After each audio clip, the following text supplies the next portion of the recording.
Why design test case?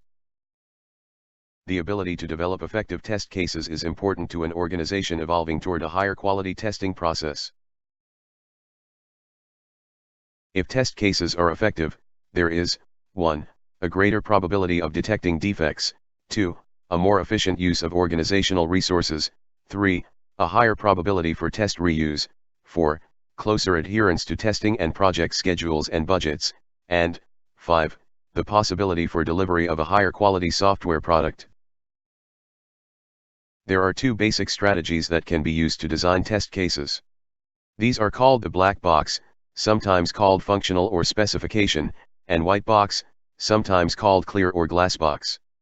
Black box provides the specified inputs to the software under test, runs the test and then determines if the outputs produced are equivalent to those in the specification. White box test methods are especially useful for revealing design and code-based control, logic and sequence defects, initialization defects and data flow defects. When executing tests based on the structure of the software, the principal concept is to verify each and every executable instruction, instructions and decisions, and, assuming they are all correct, the software is considered correct. For this we shall simulate the execution of the instructions and verify which instructions are executed by the control flow for the software. This will enable us to identify the necessary values for the different variables so that we can cover each of the instructions. These techniques can be added to systematic test techniques, black box and white box, and can complement them when these systematic techniques cannot be correctly applied, such as when there are resource or time constraints. The principle is to attempt to attack the software via its interfaces, user interfaces, inputs, outputs, data and computations, or its system interfaces, file and database interfaces, software or the operating system interfaces, to identify defects and failures. The possible attacks proposed are via the user interface, via computations and the data used, via system interfaces. Defect taxonomies are a list of defects or failures that have already occurred or that could occur in the software or system. Some of these defects can occur in your environment, and to envisage them can ensure that they are indeed present or absent. Defect taxonomies are a list of defects or failures that have already occurred or that could occur in the software or system. Some of these defects can occur in your environment, exploratory testing is simultaneous learning or indeed design or and test execution. In other words, exploratory testing is any test where the tester actively controls the test design during its execution and uses the information acquired to design other, better, tests. This definition does not mean that a tester doing exploratory testing only has the software application to design the tests. On the contrary, any design documentation is usable, including any test documentation and the results of previous tests. Error guessing and ad hoc testing, contrary to attacks, defect taxonomies, and exploratory testing, is not based on any systematic practice or technique, but on estimation, guessing, by the tester of the location of possible defects. According to James Bach, error guessing and experience-based techniques are based on the following assumptions and limitations. Executable code is available and running with a minimal level of reliability.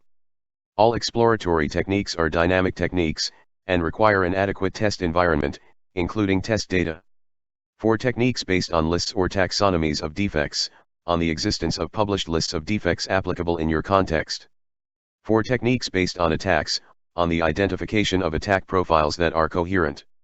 This enables selection of the most probable attack profiles.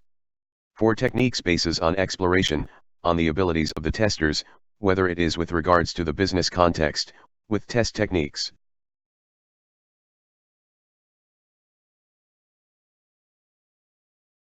Choosing the techniques, it is necessary to pragmatically use each of the identified techniques, to take into account their limitations, and to remember all the assumptions and hypotheses. Testware components involves one or more test tools. Because the test team uses the tools to execute test cases, these tools support the test case library. Each tool can appear in multiple test cases, and any one test case can involve the use of multiple tools. Action components of test, where a test tool can be any general-purpose hardware, software, or hardware/software system used during test case execution to set up or tear down the test environment, to create test conditions, or to measure test results. Each test case consists of a sequence of 3 stages. The test case setup describes the steps needed to configure the test environment to run the test case. The point of running a test case is to create a set of test conditions. The creation of these conditions allows the tester to assess the quality of the system in relation to particular risks to system quality and customer usage scenarios. Some of the conditions exist in parallel, and others exist in series. The test case teardown specifies the steps required to restore the test environment to a clean condition after execution of the test case, or test suite.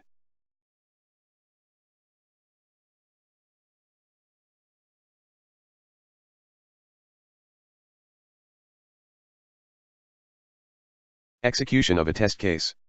Following the execution of a test case, one of 3 statements will typically hold true for each step or substep. The tester ran the test step or substep and observed the expected result, the whole expected result, and nothing but the expected result. The tester ran the test step or substep, and the outcome was, to a greater or lesser extent, unexpected. The tester did not run the test step or substep. If the tester could not run the step or substep. If a test step is marked fail or warn, the tester should also indicate, in the bug ID column, the identifier for the bug report filed as a result of the observed failure. In the bug RPN column, the test should record the risk priority number for the bug. Levels of testing. Unit test. Integration test. System test. At the bottom of the template. Levels of testing. Unit test. Integration test. System test. Acceptance tests.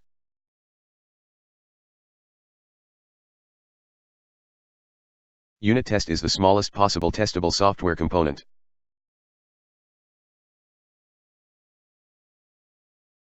Integration test.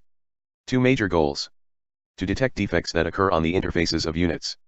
To assemble the individual units into working subsystems, and finally a complete system that is ready for system test. The interfaces and functionality of the new unit in combination with the previously integrated units is tested. When a subsystem is built from units integrated in this stepwise manner, then performance, security, and stress tests can be performed on the subsystem. System test. When integration tests are completed, a software system has been assembled and its major subsystems have been tested. At this point the developers/testers begin to test it as a whole. System testing itself requires a large amount of resources. The goal is to ensure that the system performs according to its requirements. System test evaluates both functional behavior and quality requirements such as reliability, usability, performance, and security. This phase of testing is especially useful for detecting external hardware and software interface defects. Alpha, beta, and acceptance tests allow users to evaluate the software in terms of their expectations and goals. Conclusion. When software is being developed for a specific client, acceptance tests are carried out after system testing. The acceptance tests must be planned carefully with input from the client/users. Acceptance test cases are based on requirements. The user manual is an additional source for test cases. System test cases may be reused. The software must run under real-world conditions on operational hardware and software.